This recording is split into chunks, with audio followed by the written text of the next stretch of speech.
Breaking news! The best manager of the Premier League this season is announced. And guess who it was? It was not only the best manager in the Premier League, but arguably a top 3 manager in the world. In my opinion, he is making that case currently, because you cannot name me 3 better managers than Mikel Arteta right now. But it is Mikel Arteta, lads.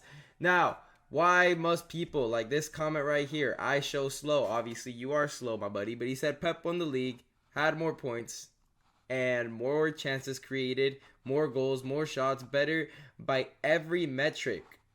Every metric.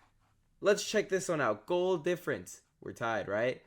We had a better defense last season. We got eliminated the same round in the Champions League. Yeah, you made the FA Cup final, but you lost it to a Man United team that was getting humiliated by the likes of Bournemouth and Fulham.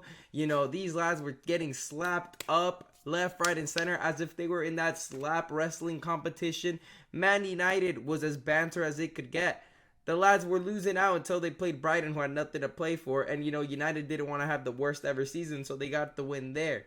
Now, it's kind of disgraceful here that they even lost that FA Cup, and if it wasn't for their lack of discipline and lack of focus and lack of being able to take Man United seriously, Man United would have got slapped up by City. But you saw City a step too slow. Like if they were, let me think, hung over.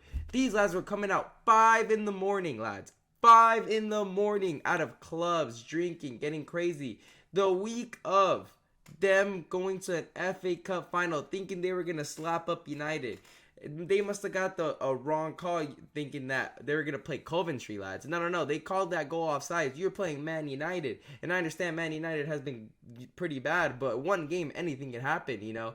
And clearly Pep Guardiola's experience just went out the window, and boom, guess what happened? Man United came in and shocked the world. 2-1 win against them. Guardiola was definitely on, you know, still feeling the little hungover, because this man just assisted Garnacho. Bad United, you know, thinking, oh, look at this, we're up 1-0. And then, you know, United had a very great build-up play. You know, starting off with the deflection from the defense. You know, Mainu gives it to Bruno. Bruno cuts in to Mainu. Mainu to Rashford. Rashford crosses it to Garnacho.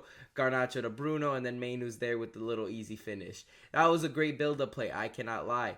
But to think that Pep Guardiola deserved this award over Mikel Arteta, over winning the Premier League, over 2 points, same goal difference, when you compare that Pep Guardiola allegedly breached with Man City 115 charges of financial fair play rules, and then you got this other manager who has his whole back line is worth less than one of the center backs from Man City, right? 100 million Guardiola, right? Right back, 50 million Ben White, all right?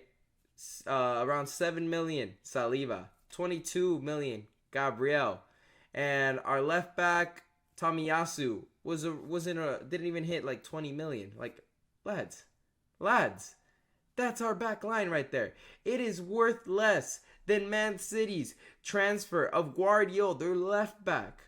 And you're gonna tell me, and we had a better goal difference than them. Goalkeeping, David Raya, cheaper than Ederson. You know, the only one you could say, oh, Declan Rice more than Rodri. I'll give you that one. You know, wow, 1 out of 6. Wow. I'm surprised Man City even beat us, man. Wow, we invested so much because we got one more expensive player here when it comes to our defensive side of the ball. Odegaard, he's cheaper than De Bruyne.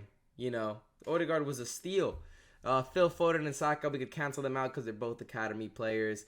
Kai Havertz, 65 million. Haaland, obviously transfer clause 50 million. But if you check the difference in wage bill, and allegedly they have been hiding a lot of their financials, it's not very accurate, because how are you going to get 50 million Erling Haaland? That's insane. You might be saying, oh, it's the transfer clause. Well, yeah, Dortmund probably got 50 million, but what about all the other money that was going aside, you know? Because that doesn't make sense the way the whole Haaland situation went through. But, you know, Kai Havertz, 65 million. All right, let's just say Havertz is more, but the wage bill says otherwise. It shows right there the difference. You know, Jack Grealish on the bench, while we have Gabriel Martinelli on the bench for 7 million. 100 million, 7 million. You know, Jeremy Doku, more expensive than Trossard. It just shows right there. All of the money that Man City's been put in and can only finish 2 points ahead of Arsenal, finished the same round knocked out quarterfinals like Arsenal in the Champions League, and they make the FA Cup final. But what's the difference between losing in the final and losing in the round of 16? What's the difference? There's not much difference in my opinion. You don't get a trophy for getting second place. You get a little plastic medal that nobody wants. Most of the players are going to throw it to the fans like, Mourinho did one time.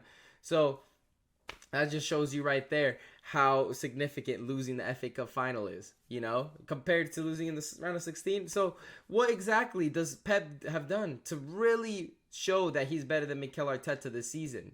Because he definitely has an advantage when it comes to investment and money and time, everything. An advantage in everything. And the only thing Pep can show for is 2 more points. 2 more points. And if you go and break down those points, Arsenal robbed against Newcastle, right? Robbed. Ball goes out of bounds, right? They don't call it. Foul on Gabriel. They don't call it, right? Boom. You take off a point from you add a point. It would be a draw instead of 1-0. Add a point to Arsenal, 90 and 91, right? Man City, the pen on the one that Doku does on McAllister that isn't marked, clear as day.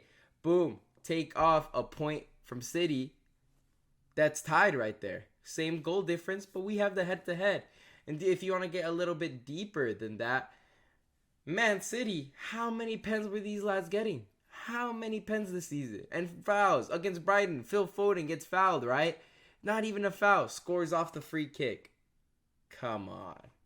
Come on. Disgusting. Multiple times Man City has gotten their way around the Premier League, And to me, it's disgusting. But, apparently they're satisfied with Man City winning it over and over and over to the point where they give them the benefit of the doubt when it comes to managing. Because Man City is it's very low chance that Man City gets screwed over by reffing. That's when Man City gets screwed over, VAR is on point, 100% accuracy, right?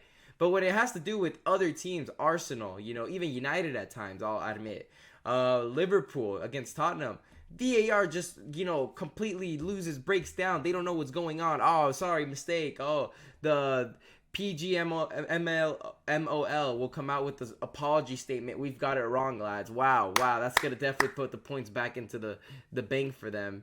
Disgusting. At this point, take off VAR. Don't even, because it looks terrible when you get it wrong with the unlimited amount of replays.